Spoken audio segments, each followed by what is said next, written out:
Welcome to the Market Snapshot. This is Dan French from Nova Home Loans, your go-to loan expert here in Las Vegas. Want to tell everybody out there, thank you for tuning in to the Market Snapshot, your latest source for financing in real estate, always from 11 to 1 o'clock here on a Sunday. And as always, I'm in studio with Chakits, ITZ, from Simply Vegas. Chakits Krulsawat. What's going on today, Chakits? I'm doing great. How you doing today? Oh, I'm amazing today. It's nice and gloomy outside, but so we shut the shutters in here, and it looks good in here now. It's all lit up. What's going on? We also have Julie Cimorelli, Macron.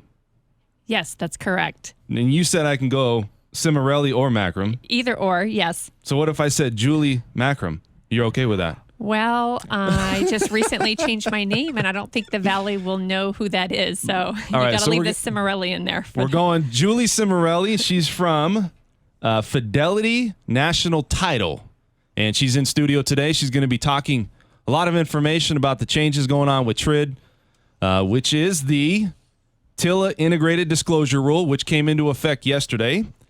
So I want to tell everybody out there, another change has come into effect, which we talked about.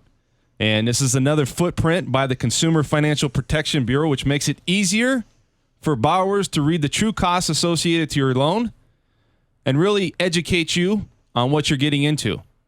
Well, I know you're looking at, well, why has this occurred? Well, the big part of this is the Dodd-Frank Act to restructure the final cost, which makes it easier to the consumer. You know, when I first started this business, guidelines and big changes occurred once every, I would say, couple months. And now things are consistently changing all the time. And in the world of financing, it's a consistent thing. So it's really good to have somebody that is educated as a loan officer in what the changes are coming up. And that way it might affect you, and it's going to affect everybody now after today or after yesterday. So what lenders have done as a whole, I hope your lenders really put together a good game plan and also put together a good system. Because at the end of the day, if you don't have somebody that's experienced, that has put the system in place, this could cost you money. You know, you do not meet the close of escrow. This could be a problem, and you can be charged per diem every day that you don't. If you don't have a loan officer educating, you know, the time frame of how to close these, I would always say you need a little bit extra time to close these loans now because TRID's out. And you know what? A lot of companies are still not ready. So I would say, look, 40, 45 days just to start out doesn't mean your loan's going to close in that time frame, but it does mean that you have that leeway. I want to tell everybody thank you for tuning in, and we have a great show for you today. As always, we're going to talk to Chuck here about the housing market. We're going to go through a series of things, but I do want to say one thing. You know, it's always been a pleasure and a privilege to educate the Las Vegas community. And, you know, Chuck, what did you do yesterday? You talked a little bit yesterday about what you did. Tell us a little bit about it. I was actually out all day yesterday with my wife. We started from like 8 o'clock in the morning, came home about probably 9. We went over to this place called Pure Aloha. I'm sure you're pretty familiar with that. Pure right? Aloha. Yeah, basically. What does Aloha mean? It means hello, thank you. Oh, okay, I didn't know. I'm sorry. Stop playing, you know. You know. Julie, did you know that? No. I didn't know it. I just thought everybody said aloha when, you know, we talked about Hawaii. Yeah. And when I was a kid, the only thing I knew about Hawaii, I thought it was just like one big island and everybody was there and everybody was giving out those leis. You must have been watching too much Hawaii 5-0. No, we actually went out to the whole Hoover Dam yesterday. We went to a couple antique shops, just kind of driving all over the place. Where else did we go? We went to check out those 2 properties that we just got into escrow. There you go. We just went out all night. I mean, we just did a bunch of stuff. I mean, how about you, Julie? What'd you do yesterday? Anything good? I kind of just watched a little bit of college football with my husband and just kind of chilled yesterday. Man, he's got her trained well, doesn't he? What'd you end up doing yesterday? Oh, me? Yeah. Oh, besides work.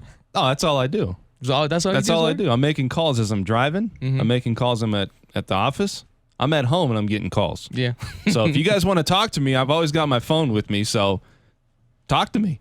Let me know what's going on out there. Also, Julie over here.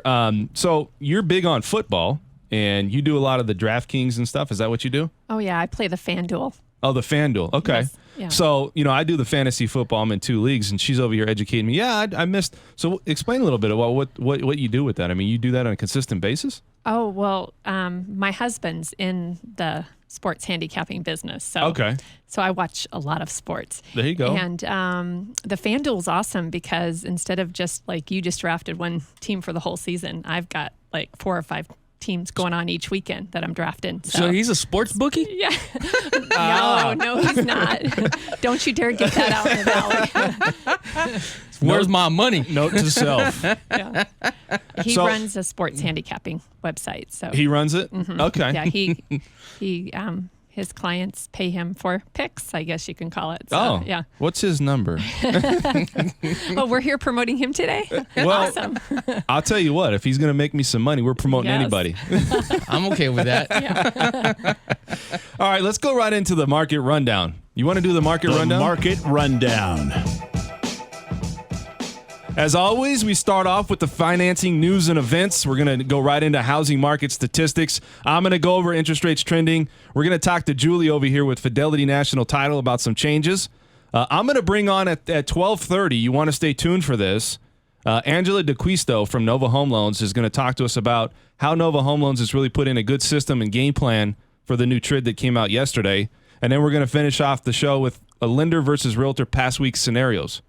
And Chuck, you got to come up with some scenarios, man. I've been putting all this out here, and you got to let some people know what you're going through. Oh, I got a couple rants for you. Okay. I want to hear it about the end of the show. Market Snapshot. I'm your host, Dan French, alongside Chakits ITZ. And again, this is News Talk Radio 720 AM. Also, we are here every Sunday for your latest news in financing real estate. Again, from 11 a.m. to 1 p.m. And if you have a question, you can call us in studio. We need some callers. Give us a call. 702-257-5396. Or you can schedule a free 30-minute consultation. It doesn't have to be 30 minutes, but I just like to throw that out there. 781-6682. If you call that number, somebody's going to answer. We have people standing by right now to take your call. Give us a call if you have any questions. If you have any questions, refinancing, purchasing, anything that's going on in financing or real estate. Chuck, what's going on in the housing market? As of yesterday, we have a total of 10,505 properties currently listed on the market. As far as for traditional sales, we have a total of 9,239 properties currently listed, which is 88% of the market share today. Short sales, we have a total of 961, which is a total of 9% of market share. Bank-owned properties, we're at 305 at 3% of market share.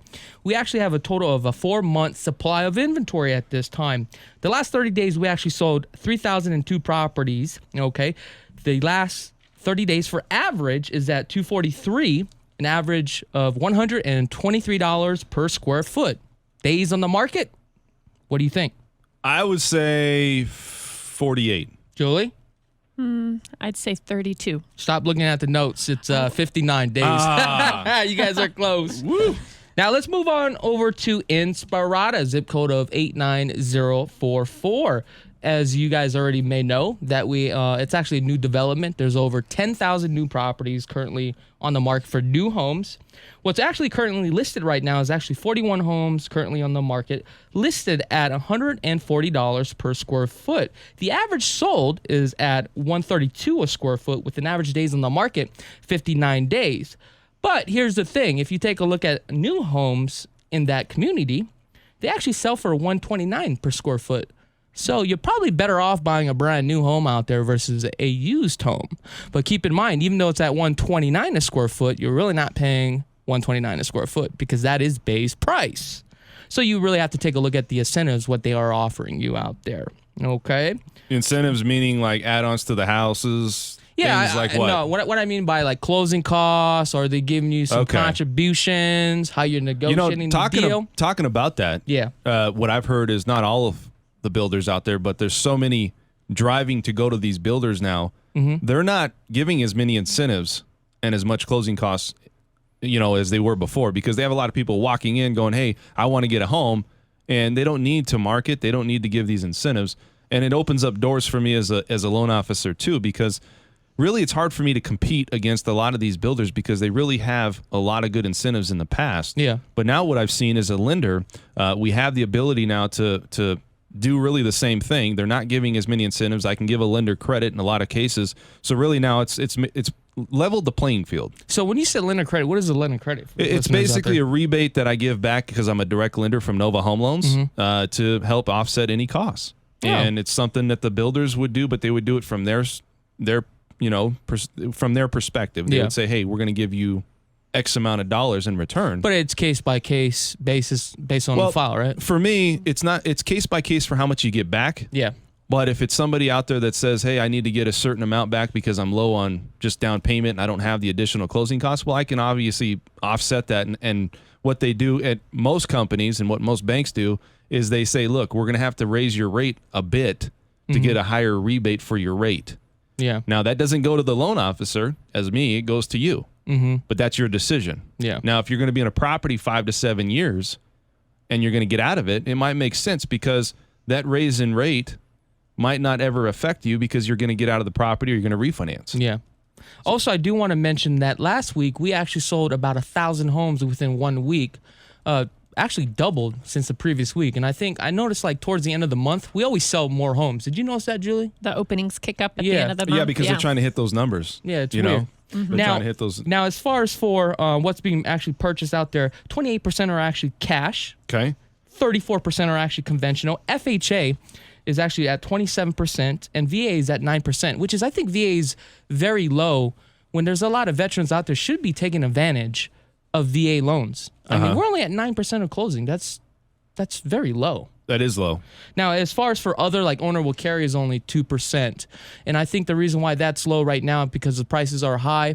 There should be a lot of investors coming out on the market as far as owner will carry, but we haven't seen that taking place yet. And I don't know why. Well, Chuck, you've given us some really good information. Julie, what do you think about that?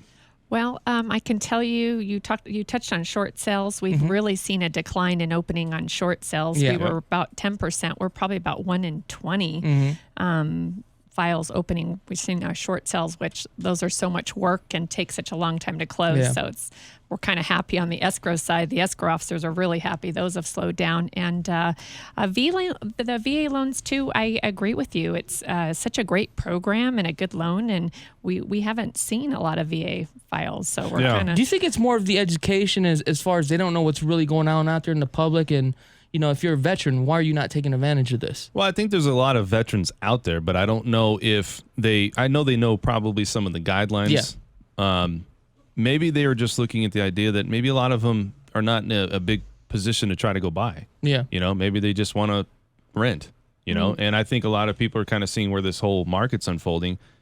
I've seen an increase in VA buyers, though. I mean, it's not, but not a huge increase. It's been a gradual. You know, I've got 2 of them right now. I have 1 in escrow. So, I mean, the thing is... Oh, that's a lot. Yeah. Well, but here's the thing. If you have some and you see activity... Yeah.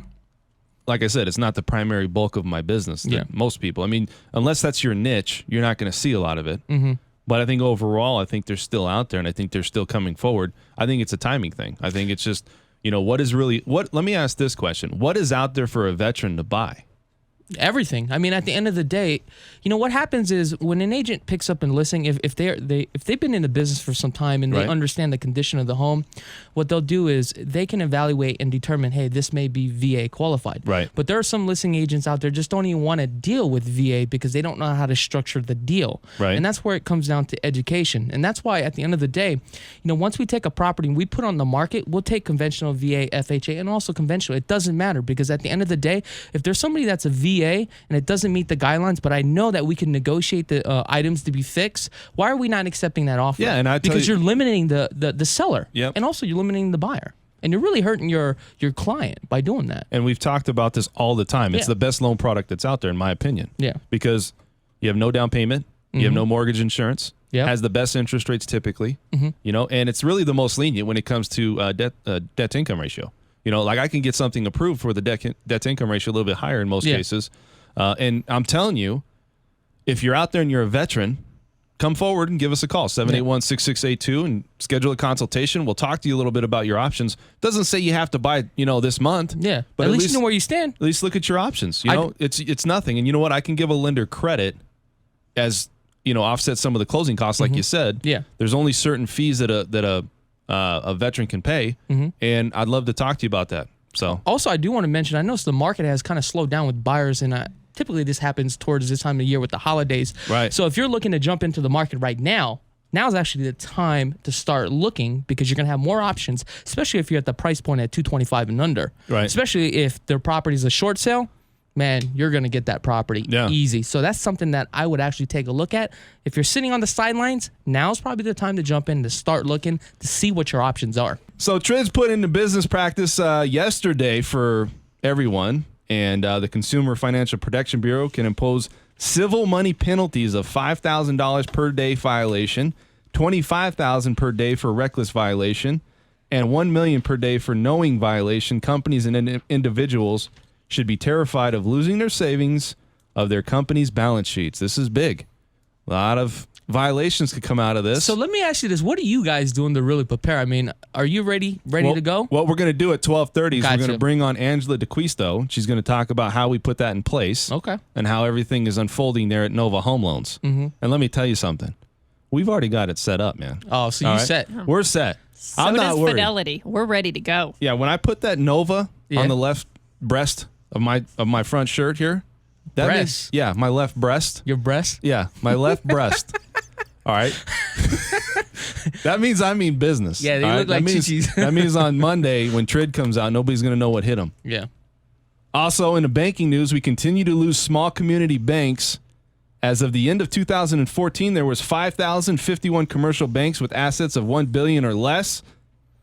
This compares to 5,538 at the end of 2012, or a net decline of 487 banks. By asset, the 2-year change of banks with assets of less than 100 million was a decline of 16%. So we're losing small community banks. Wonder why? And you know who's buying that all up? Yeah, Hedge funds. Warren Buffett. Dan French. Also in the banking news, let's take a look over at some of the things that's going on. So TRID's out, and it's a big deal. We went through a lot of training over the week, and that's one of the reasons why Julie's here. Julie, did you guys go through any training over there at the title company? Oh, we have the company Fidelity and its sister companies spent millions of dollars getting ready for this. We are so prepared. We are glad it has kicked off and there's not another extension, because we're ready to go. And just really the biggest thing is the communication with the realtors and the lenders, that we're going to help support your new time frames and get the deals done. And I think it's going to be better for the consumers. It's going to be, the documents are going to be easier to read and understand. It's going to take a little bit maybe longer to close a transaction at the beginning. I mean, we got to be realistic. But I think some of the lenders that aren't ready, they could That's be a out big of the deal. business. So you really want to stress working with just really good people right now, people that are aware of what's going on.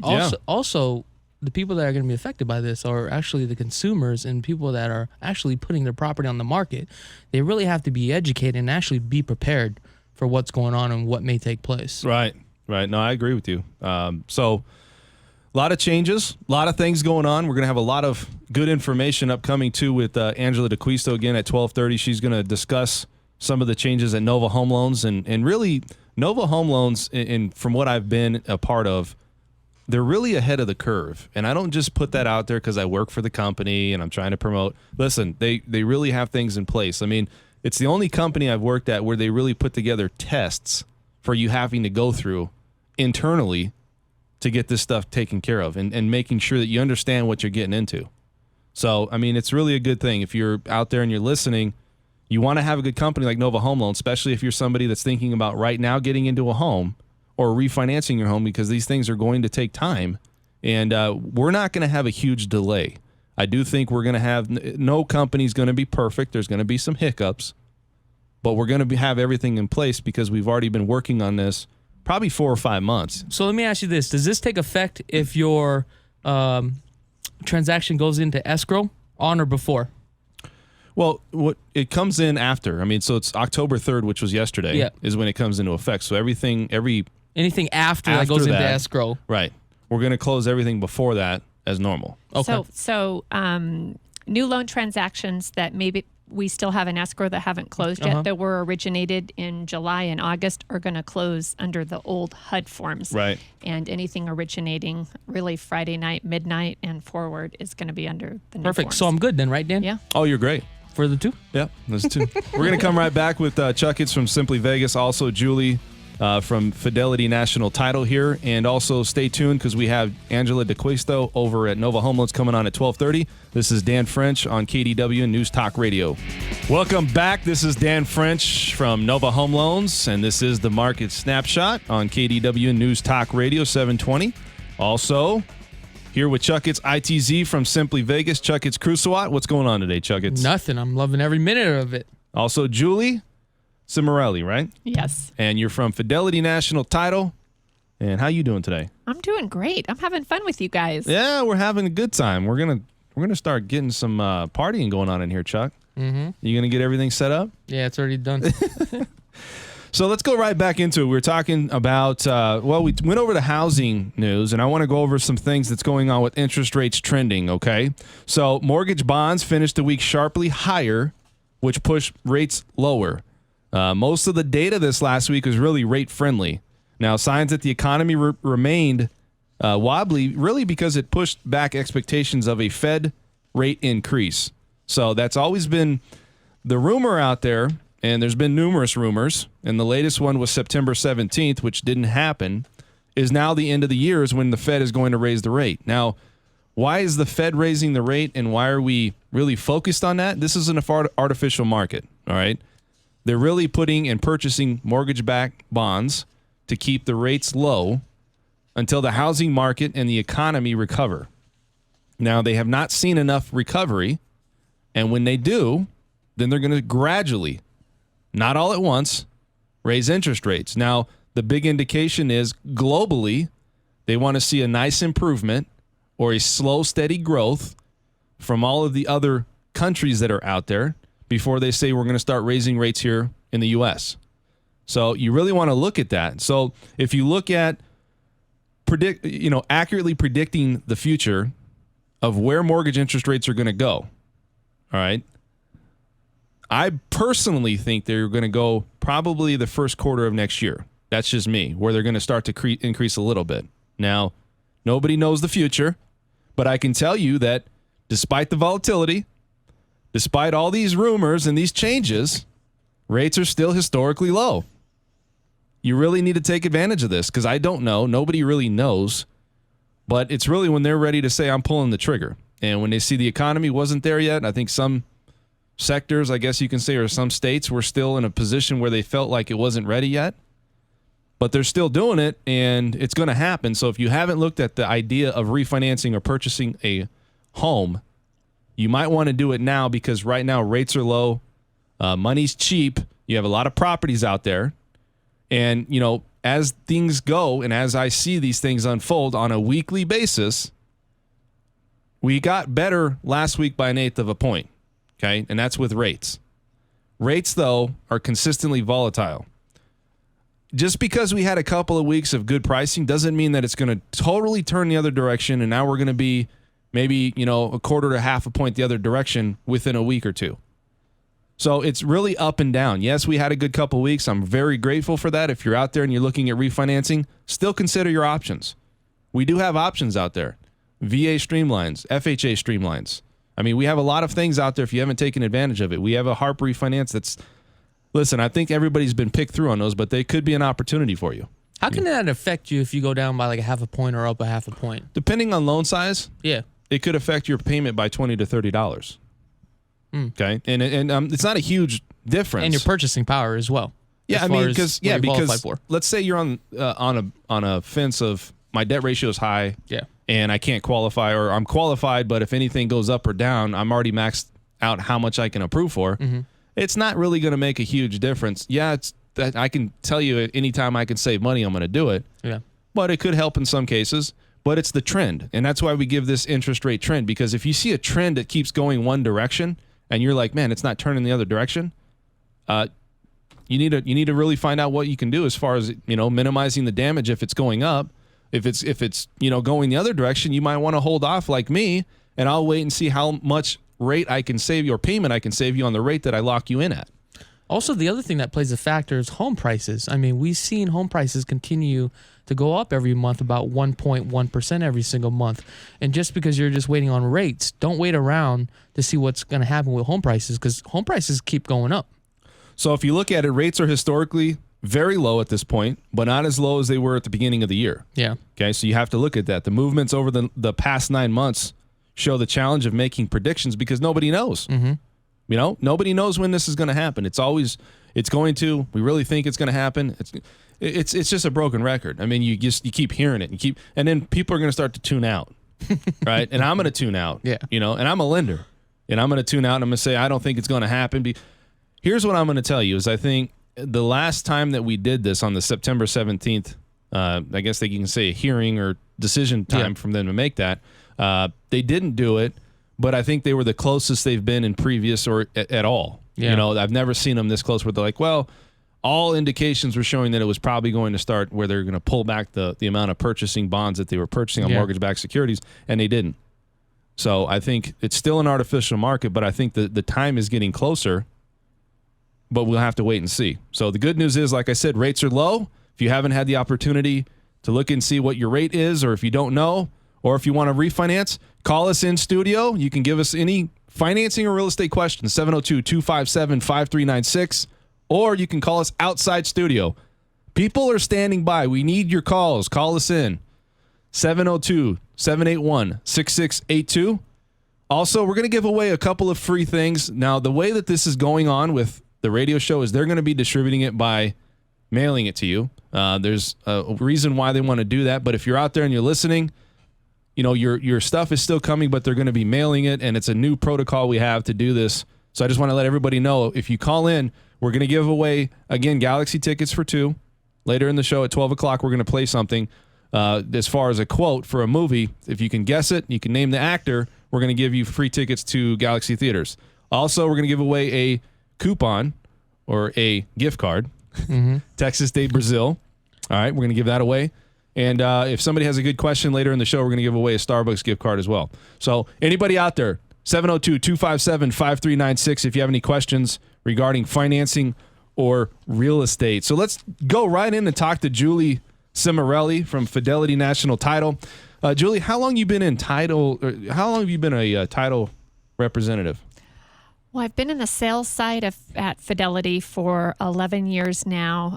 Just celebrated my 17th year with Fidelity. I was an escrow officer in town as well for 12 years. Okay. Been doing this a while. There you go. Yeah. That's good, though. I mean, you have a lot of experience, and people need experience in this town. You know, I mean, a lot of people that I know, not in our business, but they start and then they stop. They go to something else. So education and also season time or your tenure at your position is very important. Yes. Well, and it helps me on the sales side, bringing in business to the company that I actually ran an escrow desk, and I understand closing a transaction, working with the buyers, sellers, realtors, lenders, all parts of it. So that's helped me tremendously. And I just love what I do. I just love helping realtors and clients come together. I help my realtors grow their business. Fidelity, we're just a good, sound company, a wonderful financial backing, which really matters with a lot of the changes that are going on. It matters that we have the money in reserves to pay the claims, because people don't really think about that. They think all the title companies are the same, and we might have some smaller title companies coming into the market, but it does matter that you are with a financially sound, stable title company, because with all the fraud and things that have happened maybe 7-8 years ago that caused these big CFPB changes. Consumer Financial Protection Bureau, right? Yeah, with all that has happened, really because of fraud and everything that's happened years ago, that's why we've had to pay so many claims. So there's a lot more to title insurance than I think people really think about. She's absolutely right. Because remember I was telling you that one story where I bought an investment property, then I closed on it. Then I got a letter from the county saying that I owed $10,000. I was like, $10,000? Yeah, what are you talking about? I think that's important, and I've had recent discussions about that. With people I work with recently. Now, let me say this: what is title's role? Why are they even existing? Well, we're here because, well, you wouldn't want to just buy somebody and kind of handshake on it and walk away from the deal, because unfortunately, we just can't trust everybody. So we're really researching the property, making sure that the owner that's stating they're the owner selling it is in fact the owner, checking for any liens and mortgages, so that we can transfer that deed and give clear title over to the buyer. And the lender, of course, they want to be in a first loan position on the property. Dan, when Nova's putting a loan on the property, they want to know that there's no other liens or just anything derogatory on title before them. So everybody wants, when you're loaning $200,000 on a property, you have to be in a first loan position. So we're there to really ensure that. And it's peace of mind that the buyer can turn around and sell it the next day or refinance it the next day and not have any issues. Right. It's their property. So you were talking about, you guys check if there's liens. For the listeners out there, what is a lien? A lien is could be really any recorded item that shows up against the property. Right. It could be an owner could be fighting with their homeowners associations with that they have weeds in their yard, and the homeowners association could file a lien against the property. It could be a judgment against a property for child support. Yeah. It could be a lien enforced by any other court action, or typically liens could be just mortgages, a first mortgage, a second mortgage. There's hundreds of possible scenarios of liens. Let's talk about one thing, too. I had somebody come in and they were trying to get a loan. Now, here's the funny part of this. This is a true story. So they're in escrow, and I'm about 2.5, 3 weeks in, and I'm saying, great, this is looking good. All right, we're solid, okay? Guy's got money, he's got assets, he's got everything in place for a loan. And we get the title. And at title, they find out he's married to somebody else that left the country. How much does that happen? Because that really killed my deal. That happens a lot. Yes. It happens so often, and we're a community property state, so often, we'll get people really upset with us because they bought a property before they got married, and we're asking their spouse to sign.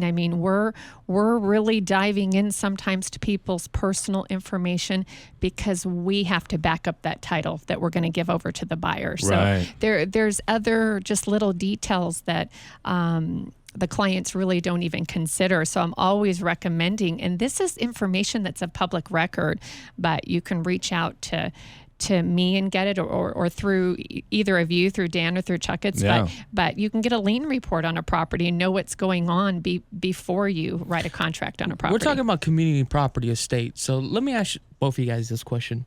So if a husband and wife, right, and the wife wants to get a loan on the property and it just goes under her name, and they go to title and they sign off on the deed that she's the sole owner and the person that's responsible for that loan, then when she decides to sell, will he still have to sign off because this is a community property estate? Yes.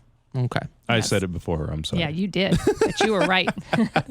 I know these things, Chuck. I know. All right. This is for the listeners out there, okay? All right. We already all know this. All right. So here's the other thing. Those things that I told you about are deal killers. Okay? These are things like that. And if you're out there and you're listening, well, things won't get caught. They're really there. Title is really there to find out if there's any issues with things like property, things that will affect the borrower going in and signing. Right? Absolutely, yes. And these things are important because if you get all the way down to the 10th hour and you are going in to sign and they find it out, you got an earnest money deposit sitting there and you can't close. You could lose it. You might not have it. It might go away. So basically, title is put in place to make sure that there's not a clout on title. And basically what that is it's a chain reaction of owners to that property. And that's how the title company actually really tracks who owns that property. So that way, once we transfer one person to another, it's still free and clear. The best thing I like about that is something does come up after you close, then the title company is responsible for that fee. Is that correct? Yes, that's what we're backing up the title insurance. And so if you ever had to make a claim or go to court or anything, your title insurance covers that too, attorney's fees as well. So I got a question for you. You bet. So, and this is a good question because we had this, I've had situations where some borrowers can't be on the loan. Now, they want to be on title. Now, just clarify this with me. Can you sign a form that says you can be on title but still close the loan under somebody else's name at the time that they go in and sign for that specific loan? So let's say they're a spouse. One of the spouses can be on the loan, the other one cannot. They go in and sign for the loan, but that spouse, the spouse wants to be on title with his spouse. Can he go in and can they sign a form so he can still be on title, but she's liable for the loan at the time they go in to sign?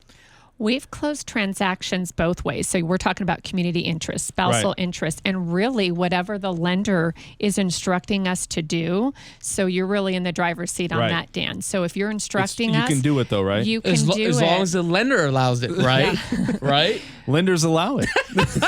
So where really sometimes you're going to have just maybe both borrowers sign the note, but one on the deed of trust and one on the house. So really the title to the house is supposed to match the actual loan, the mortgage deed of trust. Right. But sometimes both borrowers are on the note and just one on the deed of trust. It's done, I hate to say, a lot of creative different ways, but So it comes down to the lender. We follow the lender's instructions of how they want that done. So let me ask you this. If the lender says no, once you close, can that person quitclaim deed it to the spouse? Oh, absolutely. Of course. Absolutely. Well, what we do, though, because that's a great question, Chakits, because when you start deeding your property after you've purchased it, once you record a deed, you have voided your title policy. So people are out there they decide to deed it to a spouse or deed it into a trust. Those are questions that Fidelity asked the borrower at the signing. Do you plan? We would know that the borrower would want to deed their spouse on, or if they have intentions of deeding it in the trust, maybe they can't have the property in the trust for the loan purposes. And then we actually put an endorsement to the title policy on that protects them so they can deed. So remember that. Wonderful questions. Yeah. I have something to important. say too. And again, this is Dan French with the Market Snapshot every Sunday, 11 to 1 p.m. KDWN News Talk Radio 720. Also, want to say a couple things. When you look at the breakdown of fees, all right, let's say you're in a contract. Let's say you're looking at, well, now the lender has their fees. A lot of times it'll be separate from title fees. And just everybody out there, again, if you're getting a refinance, the lender can dictate who the title company they use. It's not saying that you have to use them. As a consumer, you can use whoever you want. But also a seller of the property typically is the one is in the driver's seat of saying, hey, this is the title company I recommend you using.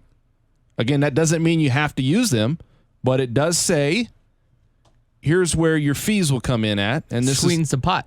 It is. And let me say this, when you look at the overall fees, transfer tax, owner's policy, lender's policy, these things, first off, the owner's policy and the transfer tax are typically always paid by the seller. Now, that's not rule of thumb. It's just customary in today's practices. It's in Nevada, really. Nevada has, and really Las Vegas, I've seen it a lot, but it's customary for them to put those in place.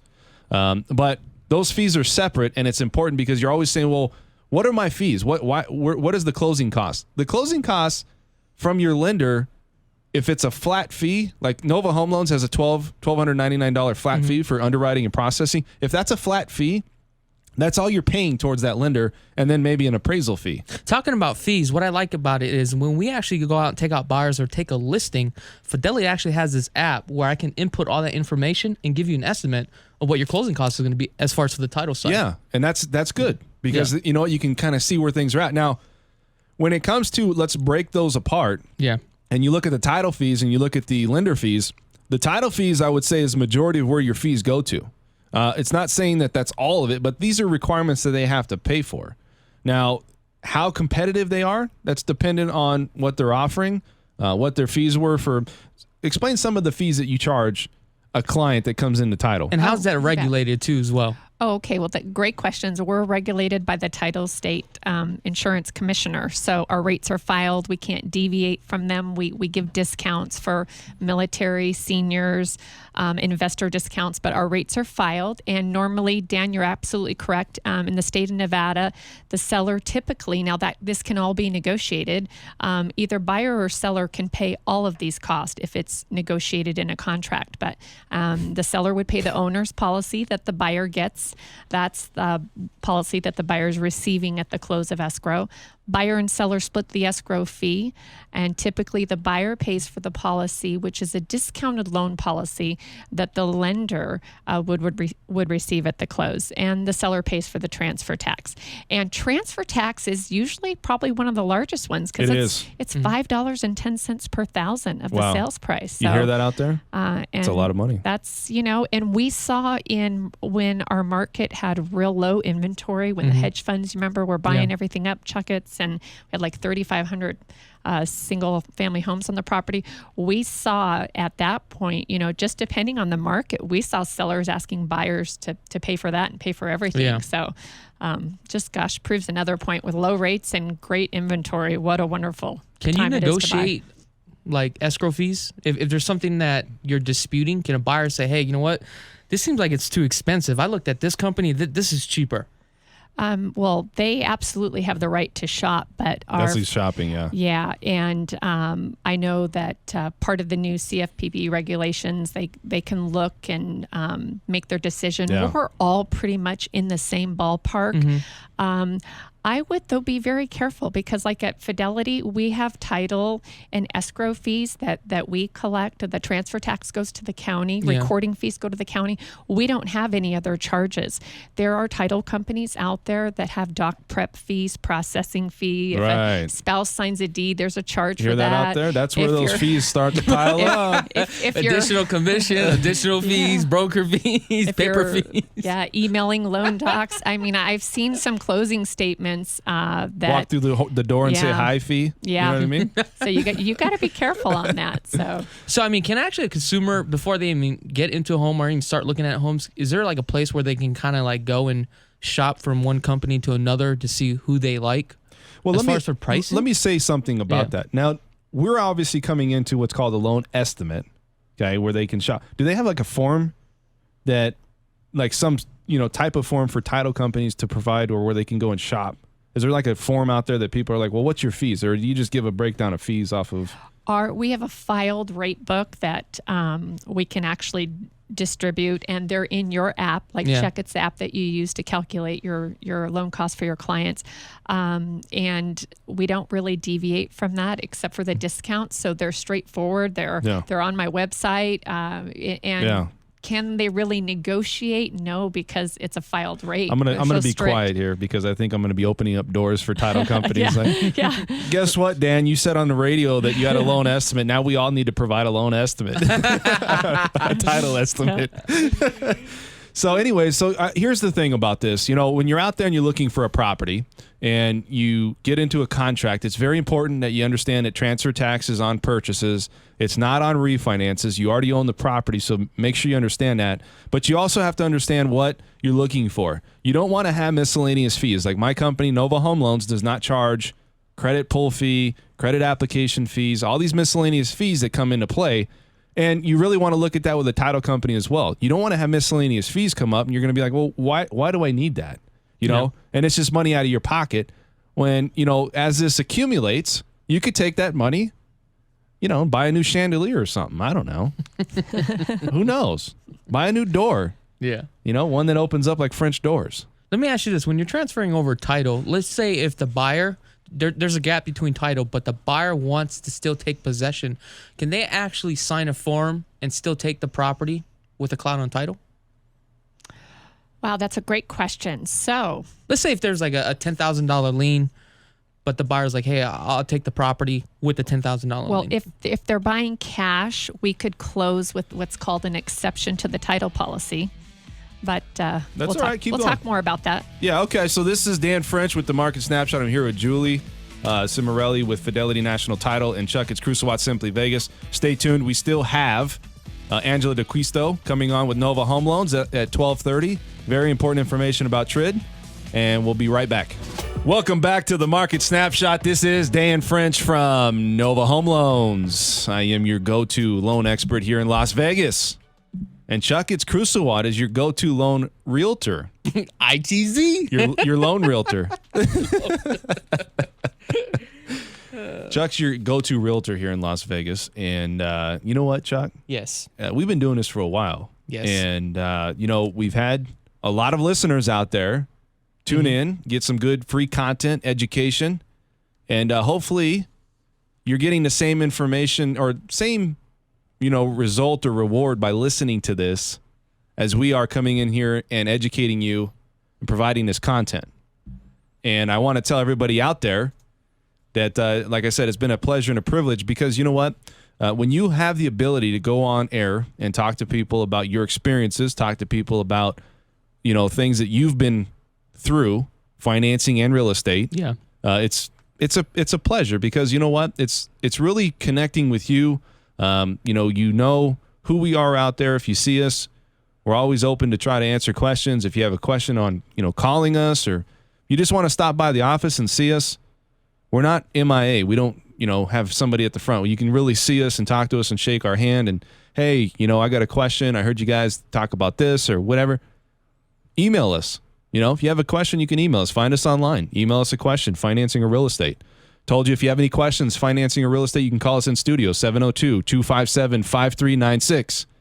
Or you can schedule a consultation at 781-6682. I have people standing by to take your calls. Everybody out there is important. Also going to go over to Julie over here, Cimorelli, and we're going to talk to Fidelity National Title. She's been here with us, and we're going to go over that, more information on TRID and what she's done with her company. And we're also going to talk about what we've done at Nova Home Loans at 12:30 with Angela DeQuisto. So you want to stay tuned for that. So let's go over and talk to Julie again. Julie, you're on here. I want to say again, thank you for coming on. We've had some title questions. Now let's talk a little bit about TRID, which is the TILA disclosure form basically that's come out for the loan estimate and the final disclosure form that's come out. And I wanted to talk to you about that because this is important for everybody out there. So let's talk about it. Thank you for having me. Yeah, Thanks. let's Glad to talk be about here, it. Dan. So you're out there and you're really trying to set the stage for what's going to come up down the road for people that are dealing with this new. Really, it's governed by the Financial Protection Bureau, and you're really trying to change things as far as, okay, now we're trying to implement a new system. Have you guys done anything? What have you done as far as title goes, that you guys have created the system for this? Well, we've done a lot with our computer systems, having them so they can interact with the lenders, and we can just help them be accountable on their new time frames, because a lot of it really has to do with the new forms that your company is going to be providing, Dan. So, but we work together, title and escrow, with the lender on getting the cost up front immediately so that you can start disclosing what the loan's going to look like on your new loan estimate. So really, we have a lot of behind the scenes, things going on just to help our lender partners so that they can provide the timeframes that they need to for the CFPB. Because the Consumer Financial Protection Bureau, and I don't know if a lot of your listeners know this, but they really kind of originated on the East Coast, but they are just like a big moving fast train coming from East Coast to West, and they're self-funded by fines. So some of it, it sounds maybe even irrational when we look at some of it, but it's changed our industry. It's here. Mm-hmm. So we have to comply with these new time frames, and it's all better for the consumer, we realize. So that's who we're here to help.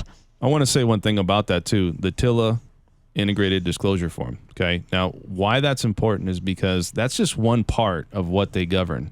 They're starting to govern realtors too, right, Well, Chuck? well, not yet, but I'm sure that they're going to start moving on to realtors. But you had as to well. go through that process and that training as well as a realtor, right? Well, just to get informed as far as what's going to go, what's going to take place on the title side and also on Yeah. the lending side too as well, and really to understand the forms and what they look like. in our business, everything that happens with one of us, as far as title or something, it affects everybody. Yeah. Everybody that's involved. And that's why when you close a loan, there's so many moving parts with a loan or any type of transaction. Everybody needs to be on the same page. If you're not, we're going to fall at the wayside. You're absolutely right, because a lot of times first home buyers, they think you just go out, you submit an offer, and that's it. But there are a lot of moving parts. There is. And you know what? As a good loan officer like myself and a good realtor like Chuck, I appreciate that. yeah, we really paint that picture and really educate and really hold the hand of each client that we have. Obviously, some are different. You don't. If you have an investor, they don't want that. Because they know what they're doing. If you got somebody buying a second home, they don't want that. They already know what they're doing. They've bought a home. They probably bought multiple homes. So if you're out there and you're somebody that's really kind of scared or on the fence about getting into a home or maybe thinking about the idea, give us a call. 781-6682. You can call us outside studio, and we'll let you know all the things that would come into play. Yeah. Everything check by check, or maybe A to Z if you want to say, from start to finish on getting this and getting into your home, getting a set of keys and becoming a homeowner. And you know what? A lot of people out there, they're thinking that renting's the best way to go, or that's where they want to direct their money. It's a waste of money. You know, I'm not saying it's for everybody, but it's a waste of money. You know, if it's me, I'd rather waste my money or put my money into a home than a car or any other investment. You know, I mean, if you have money, that's the biggest investment a single middle-class person is going to make in their lifetime is to buy a home. Yeah. You're also going to get probably the biggest return on it if you buy a home.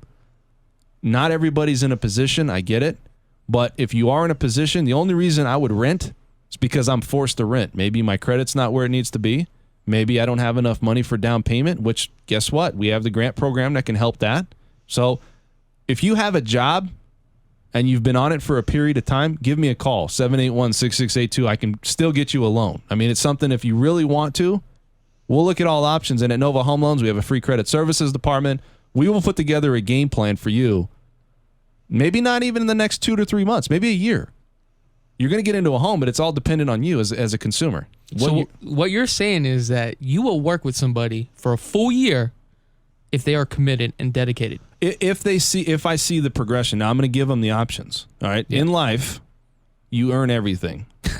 Reach on. In life, you do. Yeah. If you want a home and you want to earn it because you haven't done the right things, maybe you're just not in the right place, or maybe you had some things happen. Yeah. You will go and get that home. Mm-hmm. If you want to have something, you can get it and you can obtain it, but it all falls back on you. So yes, that's correct. Nova Home Loans can help you in all areas. You know, some might take longer than others, but if you're really serious, again, you can email me questions. I have no problem answering those questions. I get them all the time, especially a lot of people outside there listening to the show. I get emailed questions all the time about, hey, I'm in a position because my home's upside down, or you know what, I was trying to get financing, and for whatever reason this lender turned me down. What does that look like to you? Give me a second opinion. I'd love to talk to you about it, because you know what, maybe they can't do something. I've had a builder recently not be able to approve them. A lot of builders take A paper, they send it to me, and I got them approved. Yeah. And I'm not saying that's every time, but at least get a second opinion. Let's go back to title. Hey, I wanted to ask really quick. We're talking about this TRID for first-time home buyers. What about the investors? I mean, is this really going to affect investors out there? Well, actually, absolutely, because investors that do carrybacks, but we said, there's a real low percentage of those now, but they're going to be considered if they do 5 or more within a year, and within a calendar year, they're going to be subject to the new guidelines, just as if they were a lender like Dan's company. Yeah. So it is interesting. So investors are kind of watching that and saying, wow, and they're going to have to file all the same forms with the CFPB. And so they get up to 5 of those transactions, and then they'll have to be under those guidelines. But typically, most of our investors coming in are cash. Yeah. So on the cash transactions, they're going to close with the normal closing statement, and we're not going to be subject. So this is only to deal with the new financing, and of course refinances as well. Right. Yeah, new financing and refinance. So you've really put a good game plan, or the company has. They put a lot of good things in place. You have staff. Everybody's on alert that this is going to be something that everybody's going to have to work through the kinks as far as working with loan officers and lenders, probably working with real estate agents. And it's good because it tells me, hopefully you're a company as a title company out there that's done the same things as Julie's done in her company, because if you don't, I mean, it's going to be a problem. It might be money involved. Yeah. If we're not closing on time for the lender, maybe the title company's having issues, because I know we have to now, the title company in the past would have to work for what's called a HUD-1 to make sure that with the lender to match the fees. Yeah. Well, guess what? Now it's the loan officer and the lender that needs to be responsible for that. It's not the title company. So do you guys have like a different department that focuses on that, or is it underwriter? We are. Okay. We're going to have a certain, and we're going to talk about this with Angela, but it's good because we have that in place. A lot of times where there was problems, you can't be off anything. I mean, you're off 1/8 of a point. You're changing loan program. You know what I mean? You're going to have an issue. And so you have to really have these things in place, because their job now is to make sure that they're just going to have the client come in and sign, but those numbers are now going to be on the lender, and we're not going to sit there and buffer off each other like, hey, this needs to be in place because this was this fee, and this is this fee, and this needs to lower by $40 and blah, blah, blah. I mean, that's what the funding department does with Nova Home Loans. So that's gone. And I think the biggest value in your title company, in your escrow officer that you see is going to be up front, those first few days, Dan, after you do the loan application, because those numbers, we have to have those really right on for your new loan estimate to deliver. That's really what it's about, is that the fees aren't changing.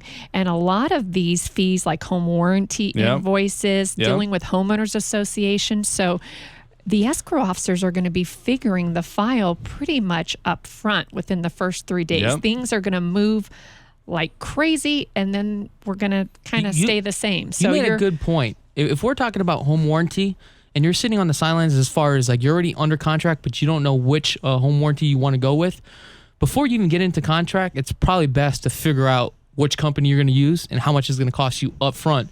So that way we don't run any issues. That's absolutely right. So you want to get all the numbers and everything all done up front. So what's great about that is Fidelity, we just finalized a checklist, and I'm sending it out to all my realtor and lender partners, just helping them open escrow and follow these guidelines. And it covers all the bases with the invoices that should be ordered immediately up front. So we're making it easy for our realtor and lender partners so we can help our consumers. There you go. All right, let's go with this. This is Dan French with the Market Snapshot on KDWN News Talk Radio 720 AM. I want to now go over and talk about the Galaxy tickets. I want to jump in here real quick. Now, we have a quote and a movie, and Chuck's going to love this. Chuck's always laughing about this anyway, so he's going to love this one. I put this out today for Chuck, ITZ. there you go. Go ahead and play that, please. So you're telling me there's a chance? That was for Chuck, all right? And he's been talking about that probably since, I don't know, that's probably one of his favorite movie quotes ever. And every time he says it, he brings it up, and he's like, all right. So I'm sure everybody out there is like, I know what the heck that is. All right? Everybody does. If you don't, you must live on Mars or something, or I don't know, you're not from here, so... Anyways, call us in studio, 702-257-5396. We have the latest news in financing real estate, and that's what we're providing here. Right, Chuck? That's right. Have any questions regarding financing real estate, give us a call in studio. Again, 257-5396. Now, let's go over and talk a little bit more with Julie. So, Julie, what do you think? Give us some ideas about some of the experiences that you've had that we want to know some of the things that you've dealt with as somebody working at title. I want to know some personal experiences, because we like to give the feedback about who you really are. Stories. I want the juicy. Yeah. I want the juiciness of this. You want the stories where I want the drama. where a good reason for title insurance, where someone's trying to sell a property and kind of killed the wife. I guess you could say. What? Buried her in the yard and brought somebody in, the mistress, and she didn't have ID, and we wouldn't notarize her. So, Whoa, man, it's we've turning got into those mafia. stories. Yeah, that one happened about it's about the late 90s or so, 2000 that happened. Was the mafia still here? I don't know if that is just where, simple things like our notaries are bonded and insured. And it's interesting because on the claims that we pay in title insurance, most often the fraud and what's going on are typically sometimes family members taking advantage of other family members. People may be signing documents when they're under duress, not aware of what they're doing, just maybe people taking advantage of the elderly. So there's a lot that we have to kind of just really watch out for. Yeah, I'll tell you a story. There was a situation a few years back. I'm sure everybody knows the story. I'm not going to go into detail about it. But you have these a lending institution giving loans on properties that didn't exist. Did you hear about that? Mm-hmm. I heard about that one. Yeah. I mean, it always makes you think, like, what's really going on out there? You know what I mean? Like, is somebody, there's always going to be those people that Julie's going to have to reprimand and have the cops come, right? Absolutely. Absolutely. And she's going to have somebody out there that she's going to have to say, look, there's a problem here.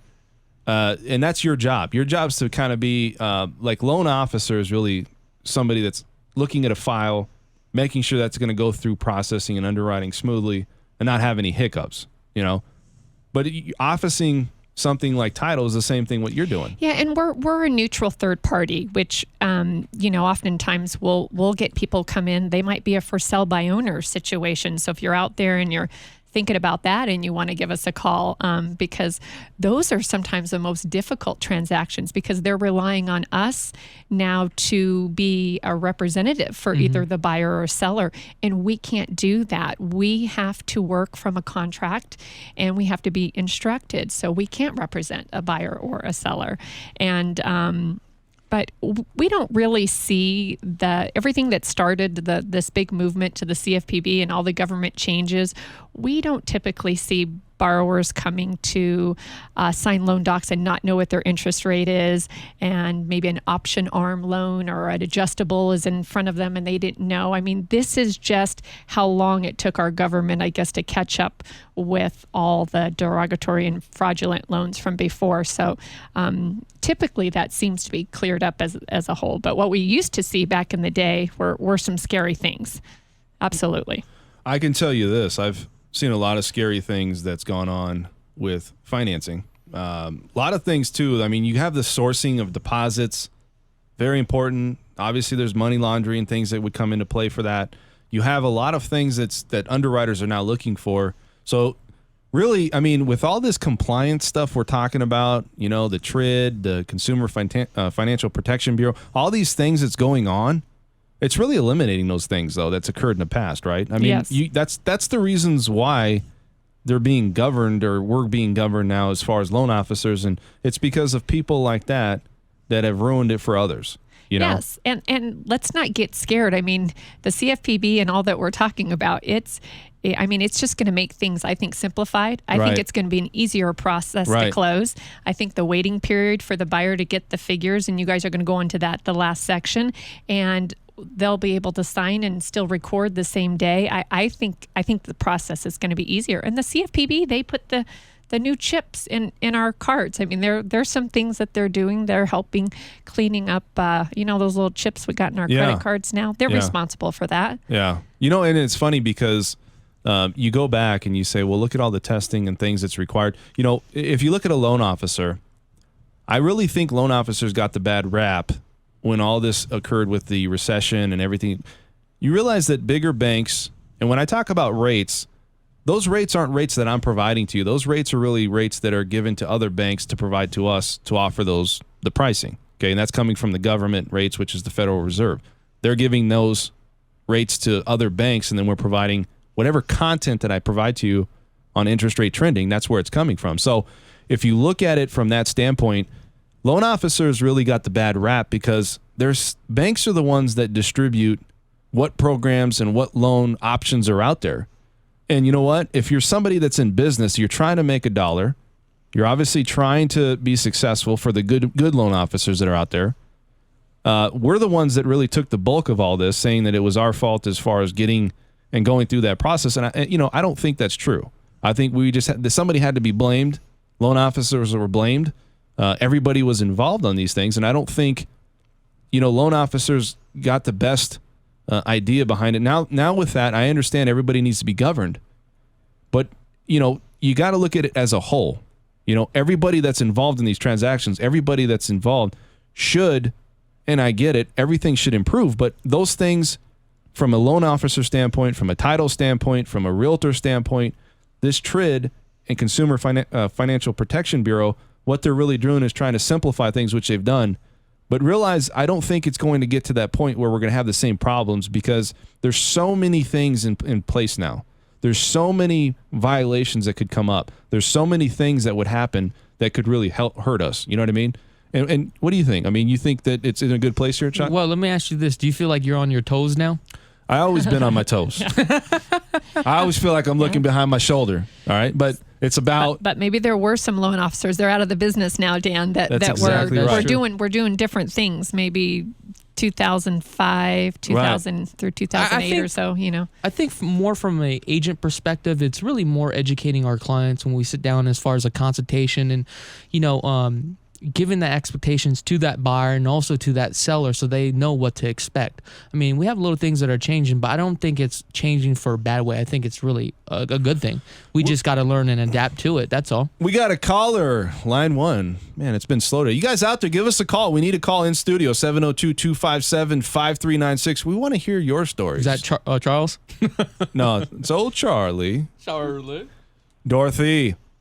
Oh, hello. Hello. What's going on? How are you doing today? Oh, fine, thanks. Oh, I was calling because you mentioned the FHA loans and the cash buyers, but do you do any reverse mortgage for seniors? I mean, I know that's a new, they said there's new rules with that you can use it as a loan. That's true. And you know what? I'm going to be honest with you. My business does not really go towards reverse mortgages, but I can tell you I have a specific department at Nova Home Loans that will help you.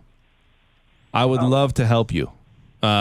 They can answer all the questions that's going on with it and take the loan from A to Z. They're really put in place because we don't, at Nova Home Loans, especially in Las Vegas, we have other locations. Colorado, we have one in Arizona. Or we have Arizona. I mean, we're dominant there. I mean, we have a ton of offices there in Arizona, but we don't do a ton of, at my office, a ton of reverse mortgages, but we can still delegate that to somebody that does reverse mortgages, and we can help you with that. So the best thing to do, Dorothy, is to let her get your information and take it down. She's got it. Also, by calling in, okay, we're going to give you a gift card. Now, it's going to be mailed to you. I was doing a lot of emails, and we've decided as a studio that we need to do this by mail. So it's going to be mailed to you, but I'm going to give you a gift card also for calling in to Texas de Brazil. Wow. All right. Nice. All right. So here's what you do. You got the information, but please give us a call because I'm going to write your information down and I want to follow up with you. All right. Okay. They can help you. I promise you. Oh, thank you. I just want one more question. Okay. So Novum is a direct lender or you're a broker in shop? No, we're a direct lender. Now, the difference between a broker and a direct lender, that's a good question there, Dorothy.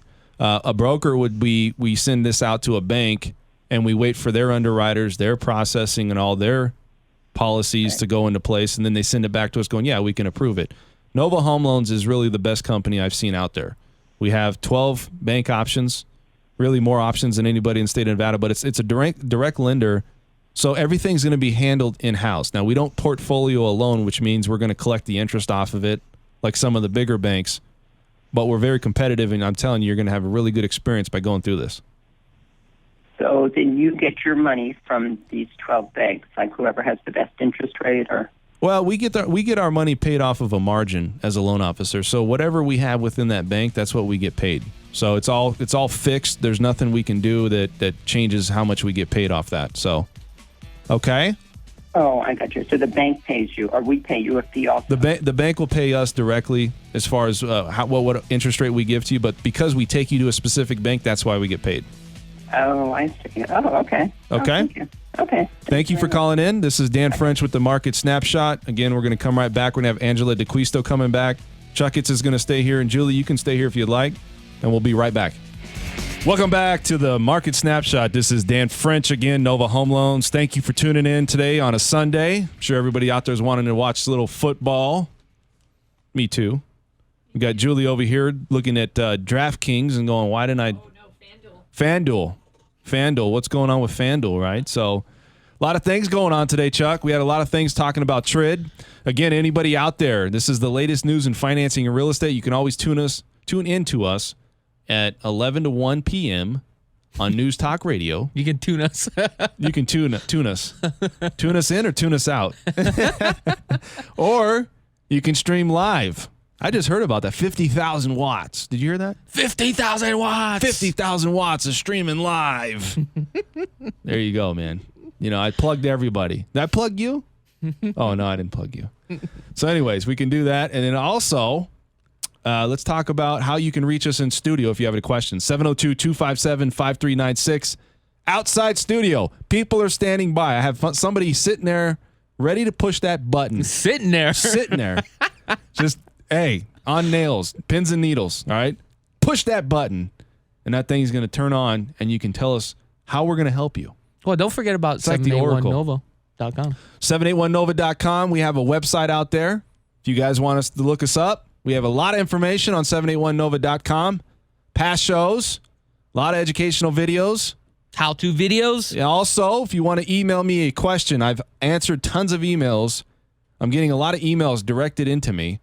You can also tweet us at 781nova as well. So if you want to get a hold of us that way, we can do that.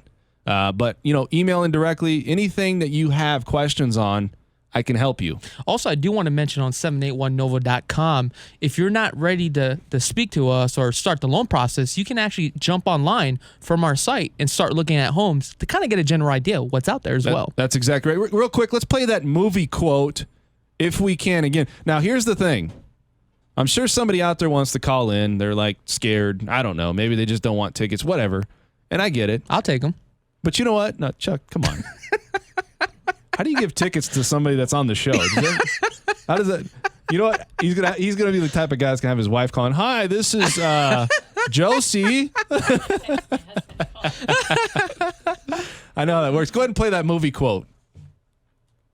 So you're telling me there's a chance? Man, that's easy. That's easy. He's one of the best actors as far as at his time. Not now. I don't know about now. He says 1 in a million. So there's a chance. So there's a chance. You have any questions? 702-257-5396. Let's bring on Angela DeQuisto. She is the Compliance and Policy Manager at Nova Home Loans. And I'd love to talk to Angela. Angela, you there? I am. What's going on today, Angela? Thank you for coming on to the Market Snapshot on Sunday, 11 to 1 p.m. Want to ask you a few questions. So, Angela is really a smart, she's a smart individual. She's getting everybody set up on Nova. She's really the one that's running everything. So she's the brains behind everything. Exactly. Basically. I'm basically getting everything from her. Yeah. Everything that I do, the money that I make is all from her. from Angela. She's putting us in place. So, Angela, as good as she is, I have some questions. Now, we at Nova Home Loans, I think we're the best.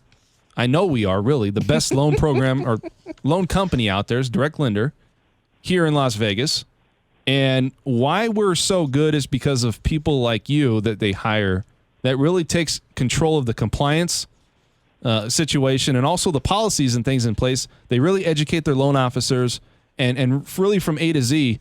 I have never been a part of a company that provides more to a loan officer or their employees that I've been with Nova Home Loans. So how long ago did we get started on getting this going for this new TRID that's coming out, which started yesterday? Well, we got started early on in 2014, just research, gathering all the information we could. And things really ramped up towards the end of the year. What getting ready for TRID really involved was taking our entire loan process, throwing it out on the table and dissecting it into tiny little pieces, and then at the end trying to put it all back together so that we would be compliant with this monster regulation. I will never say that it wasn't a lot of work, and I will never say that it was easy, but here we are. It's day after the effective date, and so far so good. And I feel really confident that we are ready. Yeah, and I do too. I mean, you're a loan officer and you're looking at, well, do we think, you kind of get an idea about if you're really in a position to really take this on and not have any issues. I feel very confident. Okay, I know that we've put a lot of things in place. We went through training already twice. I've taken videos and things that you've put together. So really everybody at Nova Home Loans is on board. Now, do you feel ready as a company as well? You said you do feel good. There's no concerns that you have. And really Nova Home Loans is really, in my opinion, they've separated themselves as other lenders here already. But do we feel ready as a company? Do you feel ready? Absolutely. The thing about the TRID implementation process was that per the regulation, we were not allowed to use the new forms earlier than October 3rd. Okay. So we're well aware that a lot of situations or scenarios are going to come up now that TRID is effective that we didn't think about during the implementation process. So, if there's one thing to be concerned about, it's like if we didn't think about something or how we're going to deal with a scenario when it comes up. But we have a dedicated team of people, including our training department and even our executive team, who are prepared to do whatever we have to do to get this right. And there hasn't been a question that's been asked that we haven't been able to provide an answer to. Anytime we have a change in our industry, or any industry for that matter, it takes a few months to get your footing underneath you. But I'm confident that, people at Nova, all of us, I've never worked with a group of people that want to do a good job as much as the people that work for Nova. Like, everybody just cares so much about the success of the company and giving our customers a positive experience. So we're all going to do whatever we can to make sure that this is a success. Yeah, the culture at Nova Home Loans since I started there is very warming, but also it's very team oriented. Everybody's trying to help each other, and the thing with us is the reason why I'm bringing this up is because if you're out there and you're somebody that has been watching the market, or you're somebody that wants to purchase a home and you're thinking, is this going to delay my process? Is this going to be a problem? Especially if you're dealing with a loan officer from Nova Home Loans, hopefully this information she's providing to you will ensure you that this is not going to be an issue for us. We're going to be able to take on anything as far as that goes. We're not going to be perfect, but I can tell you right now, things are in place for us to have minimal, maybe very small problems, if there's any, coming into this. So what do you think the biggest challenges we're going to have here, Angela, as far as moving forward with Nova? What do you think that's going to come and unfold here? It's just like I said, we tried to address every possible scenario as we were coming up with, our new policies and procedures. But, the biggest challenges are going to be those questions that can't come up that, we didn't talk about that, or we didn't think about that, or, those little things that you can't prepare for everything. Right. But just like you said, we're a team. We're going to get through it. Our customers always come first. And I'm confident that no matter what comes up, we are prepared to find the answer. And we just have to work together. That's the thing that's going to get us through this the best. So, Angela, let me ask you this, and Dan, so how does this work as far as the process? When everything goes to the underwriting, do you guys actually have a different department that finalizes everything and sends everything out to the consumer? Or, how does that work? Well, you're exactly right. So our loan file goes through several stages, from the point when the loan officer takes the application and provides the borrower with their initial disclosures, to when the file goes to processing and then to underwriting.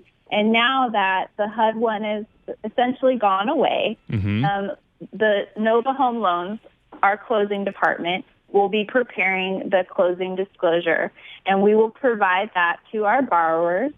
And this is the final document they get under the new regulation that they have to receive at least 3 days before they sign their loan document. It's perfect. So I'm sure there's probably multiple eyes are actually looking at this form before it's sent out, so that way there's no mistakes, I take it. Absolutely, and that's part of what I was mentioning earlier when I was talking about working together. Yeah. In the past, the title company was responsible for preparing the HUD-1. And although under TRID, lenders have the option of still allowing title companies to prepare the closing disclosure, the lenders have all the liability. Right. And due to that, most lenders that I know of, including Nova, have decided we are going to prepare that closing disclosure and deliver it to the borrower.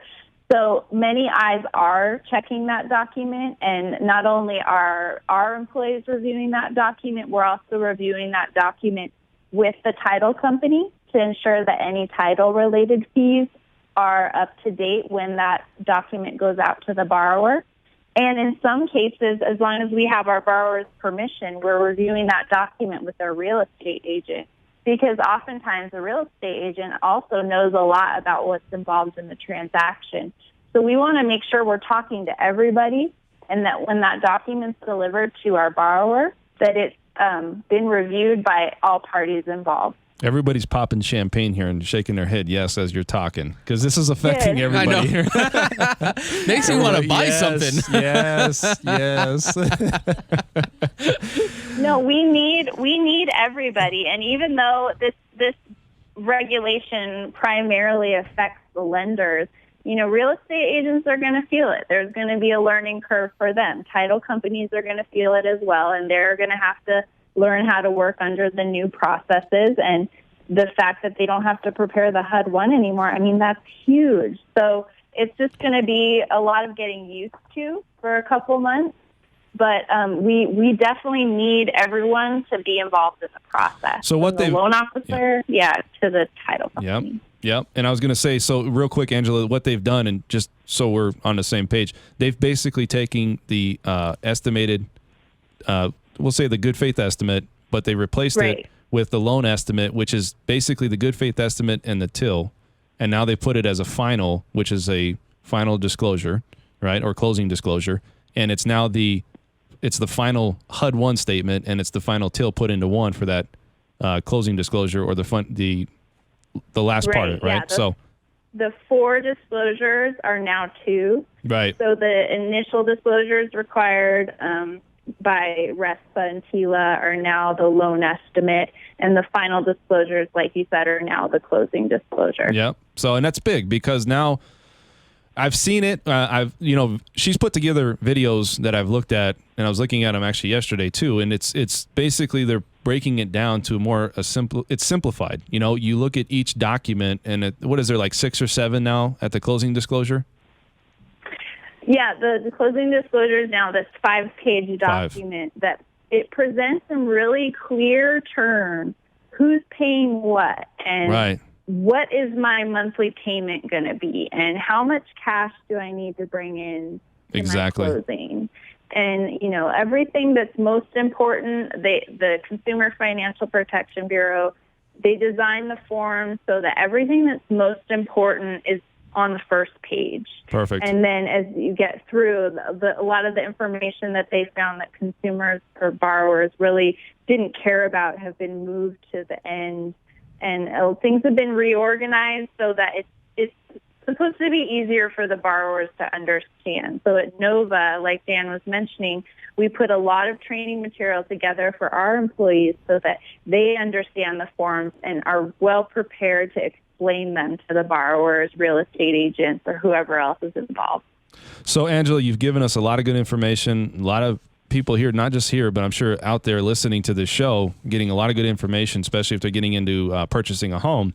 Now, if you are in that position, and let's say you're purchasing after this, this occurred, which happened yesterday, what is some of the tips for ensuring that we can get through the next few months, not only maybe for the consumer, but maybe from, the title standpoint and the realtor? I mean, what is it that they can do if they are listening to the show to make things a little bit easier for everybody?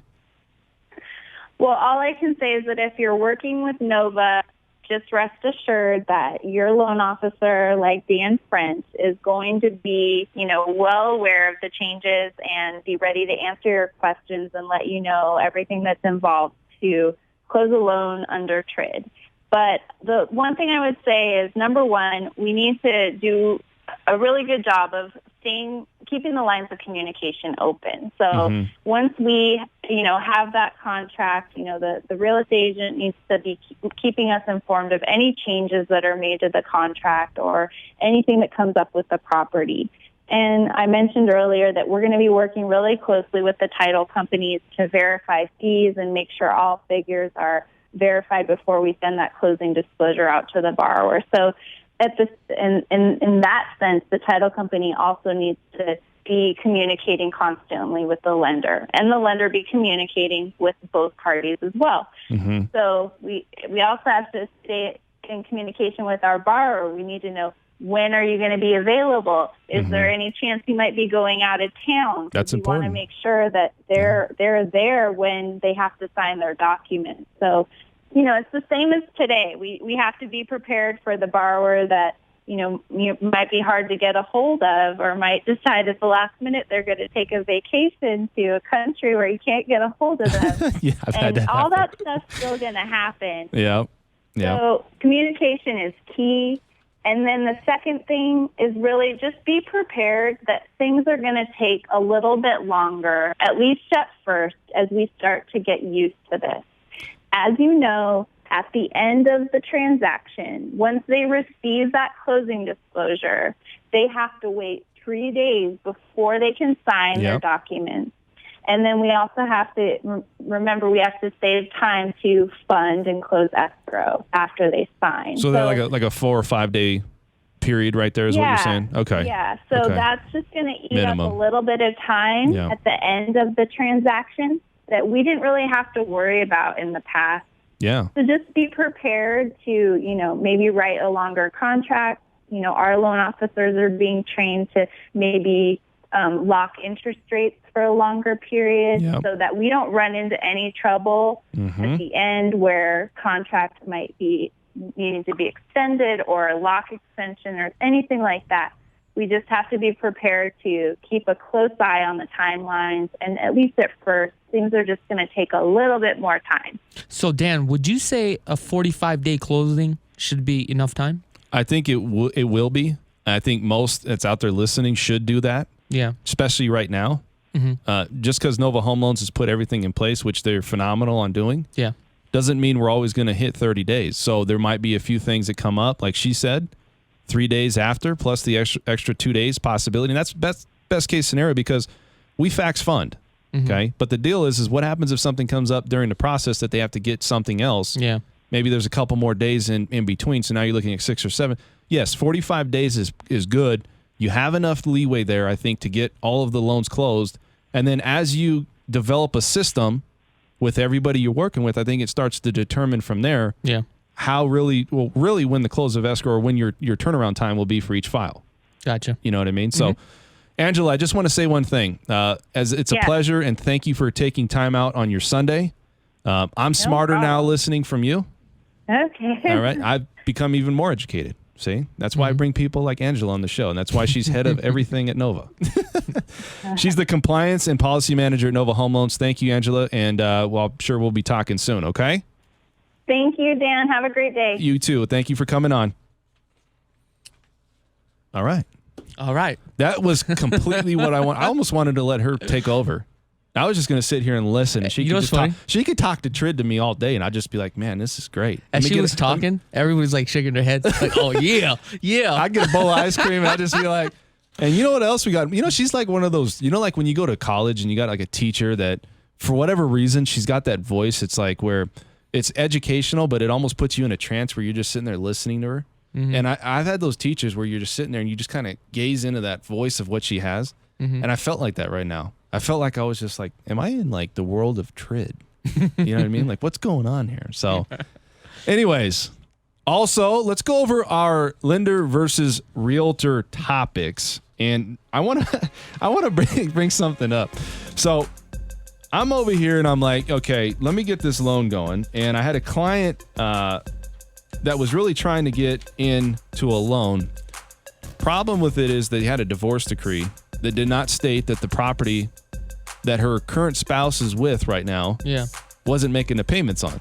So now she's on title, but he's not making his payments through the loan. Oh, man. So now she's sitting there going, great, are they going to come after me because she's on title, right? Well, she come to me, had a situation where she couldn't get approved, and she quit claimed herself off of the title. So now she has no affiliation towards that property. But she's still on the loan.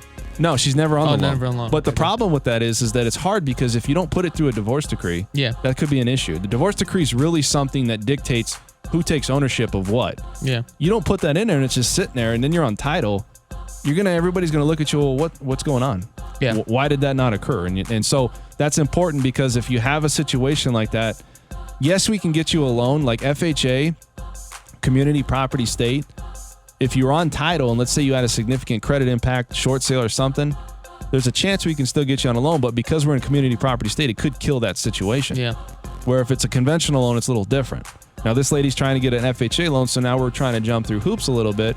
I went to directly down to my underwriter, said this is the scenario. They ran it through everything. They said it should be okay. Had to take her off a title, but if you're in that scenario, it's always good. I've also talked about with over here with Julie about the problem with this guy leaving with his spouse going to another country. Now, that's a problem, and those things could really be corrected if you file the divorce decree up front properly and make sure that you have, ownership in place of whatever you have together. That way you part ways. I also had another person do the same thing where they thought it would just be out of sight, out of mind, where this person went to China, I think is what it was, thinking that, I haven't seen her for 7 years, so it's going to be okay. No, that's not the case. When you're in a position, just like Angela was saying, communication is important, but also setting the foundation, talking to your loan officer, letting them know up front if it doesn't see a significant credit impact on your credit, short sale, foreclosure, bankruptcy, anything that's on there, and I don't see it. I'm sure it should come up on there, but for whatever reason, I don't see it, or a property being in default, or a property you don't have on credit, maybe you own outright. All these things with communication now is going to set the tone for your loan if you're trying to get a loan. Yeah. You really need to be on top of that stuff. Okay? Let me ask you this. As far as for the appraisal, why is it when you're buying an investment property, the appraisal is a lot more than... That's a good question. So what they do is they do a schedule of rent, and it's really something that the appraiser goes out and checks the area for what other properties, same square footage, same things that's going on as far as how they appraise it, what the average rent would be for that area. So the investor is actually considering what the ROIs are going for in the neighborhood. Does that really matter, or is it just really what it appraises It at? does for the investor, for the bank. Yeah. The bank wants to see what you can rent it out for. So that way when it goes into underwriting and it sees the overall picture of how much you can rent that out for, then they're going to be a little bit more secure on giving you that loan. Gotcha. Because now you can say, hey, I can rent this out. I can put a lease agreement in place. Everything else in this area is going for $800, and it's not putting you in a position where you can't not make that payment. Now, talking about that, we were talking about 75% debt to income ratio or something like that with an investment property. If you're purchasing an investment property, you can use that income towards your loan or something like that, right? Say that again. Remember where, let's say if you have an investment property, you're going to purchase it, but you were telling me that you can use a certain percentage of that income for your debt to income ratio? Yeah, basically what it is if you've been a renter and you've rented and you showed it on your tax returns or have had experience as a landlord. Oh, so this is previous properties. I'm talking about the properties that you're about to buy. The only way you can get it is by being a landlord in the past and showing it on your tax returns. Then they can offset it with that percentage. This is Dan French with the Market Snapshot. Thank you for tuning in. Our goal here is to make you smarter home buyers and smarter home shoppers. Thank you to Chakits for coming in again. Julie Cimorelli from Fidelity National Title, and we'll talk to you next week.